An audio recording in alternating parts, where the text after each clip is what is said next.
Hi hello வணக்கம். இது உங்கள் Sai Priya. After long time again ஒரு டாப்பிக்கோட வந்திருக்கேன். டாபிக் என்னென்னா, த பர்ஸ்பெக்ட் விச் தே சி.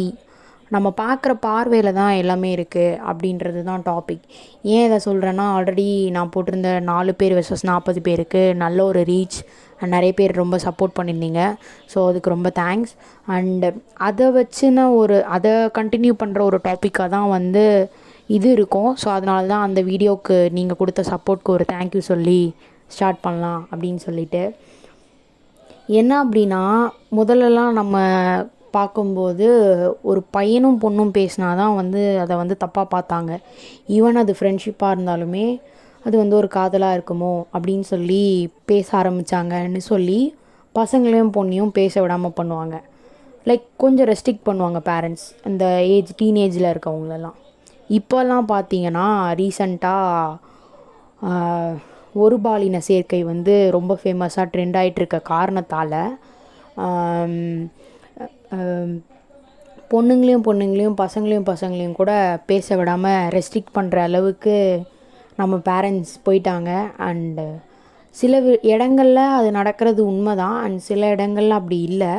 ஸோ எப்படி நம்ம ஒரு ஆண் பெண் உடைய பழக்கமே எல்லா பழக்கமும் காதல் அப்படின்னு சொல்கிறது ஒரு தவறோ, அதே மாதிரி எல்லா பெண்ணும் பேசுகிறது, ஆணும் பேசுகிறது ஒரு பாலின சேர்க்கையில் எடுத்துகிட்டு போய் விட்டுடும் அப்படின்னு நம்ம யோசிக்கிறது முற்றிலும் தவறு. அண்ட் அப்படி இருக்கவங்களை நம்ம தப்பாகவும் நினைக்கக்கூடாது, இழிவாகவும் பேசக்கூடாது. அவங்களோட உணர்வுகளுக்கு நம்ம மதிப்பு கொடுக்கணும். ஏதோ ஒரு விதத்தில் அவங்களுக்கு அது பிடிச்சிருந்ததுனால தான் அவங்க அந்த உறவுக்குள்ளே போயிருப்பாங்க. ஸோ நம்ம எல்லாருமே ஒரு அன்புக்காக தான் ஏங்குறோம். அந்த அன்பு யாருக்கிட்ட கிடைக்குதோ அதை தான் நம்ம உறவுகளாக மாற்றி ஒரு ரிலேஷன்ஷிப்குள்ளே போயிட்டுருக்கோம். ஸோ அவங்களுக்கு மேபி அவங்கக்கிட்டேருந்து அன்பு கிடச்சிருக்கலாம், அதனால் அவங்க அப்படி இருந்திருக்கலாம்.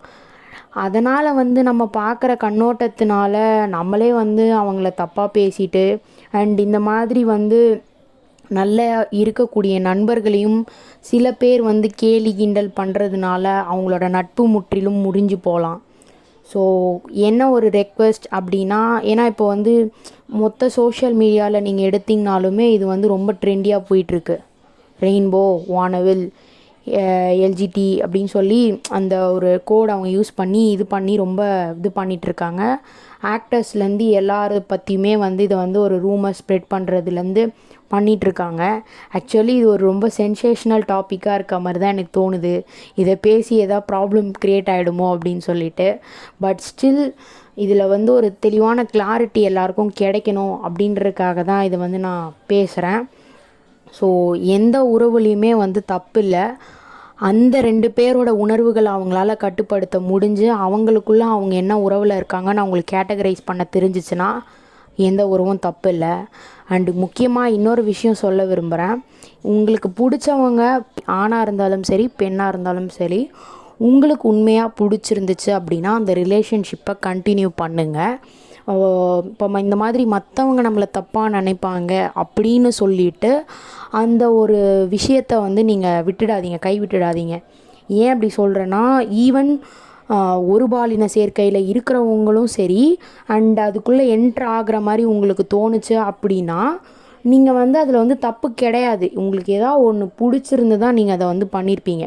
பட் நம்ம வேர்ல்டு நம்மளை பற்றி என்ன நினைக்கும், நான் சொல்லியிருந்தேன் இல்லையா ஆல்ரெடி, அந்த 40 பேர் என்ன நினைப்பாங்கன்றதுக்காக உங்களோட ஹாப்பினஸை நீங்கள் விட்டு கொடுக்காதீங்க. அண்டு உங்களுக்கே அது வேண்டான்னு தோணுச்சுன்னா மட்டும் நீங்கள் அதை ரெஸ்ட்ரிக்ட் பண்ணுங்கள்.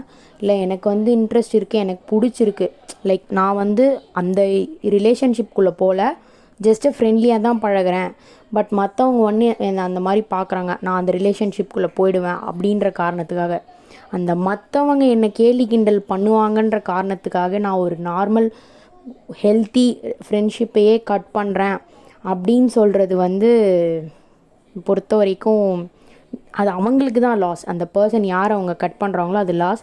ஏன் அப்படி சொல்கிறேன்னா, அந்த ஆப்போசிட் சைடில் இருக்கவங்க உண்மையாக அவங்கள கேர் பண்ணி அவங்க அவ்வளோ ஒரு குட் ஃப்ரெண்ட்ஸாக இருந்திருப்பாங்க. இந்த மாதிரி சில பேரால் அவங்க கேலி பண்ணுறாங்கன்னா அவங்க 2 பேருக்குள்ளே இருக்க நட்பு முற்றிலும் உடையப்படும். ஸோ இந்த மாதிரிலாம் வந்து பண்ணுறது வந்து ஏன் அப்படி பண்ணிகிட்ருக்காங்க? ஏன்னா நம்ம நல்லா இருந்தோன்னா நமக்கு யாருக்குமே பிடிக்காது. ஸோ நம்ம எப்படிலாம் நம்மளை வந்து ஆஃப் பண்ணலாம் அப்படின்னு தான் யோசிப்பாங்க. அண்ட் இன்னொரு விஷயம், மற்றவங்க நம்மக்கிட்ட ஏதாவது ஒன்று எதிர்பார்த்து தான் அதை நம்மக்கிட்ட வந்து சொல்லுவாங்க, செய்வாங்க. அவங்க எதிர்பார்த்ததை நம்ம கொடுத்துட்டோன்னா நம்ம தோற்றுட்டோம். மற்றவங்கக்கிட்ட நம்ம தோற்கிறத விட நாமளாக இருந்து ஜெயிக்கிறது தான் நல்லாயிருக்கும். ஸோ இதை பற்றி யோசித்து பாருங்கள். அண்டு சடனாக இதை ஏன் பேசுகிறேன் அப்படின்னு சொல்கிறேன்னா, இந்த ஒரு இஷ்யூவை நான் ஃபேஸ் பண்ணேன். ஸோ அதனால் எல்லா நண்பர்களும் அந்த மாதிரியும் கிடையாது. யோசித்து பாருங்கள் பேரண்ட்ஸ் அண்டு அதர்ஸ் டூ. பேரண்ட்ஸுன்னு நான் வந்து இப்போ பேரண்ட்ஸை பற்றி தப்பாக சொல்லலை.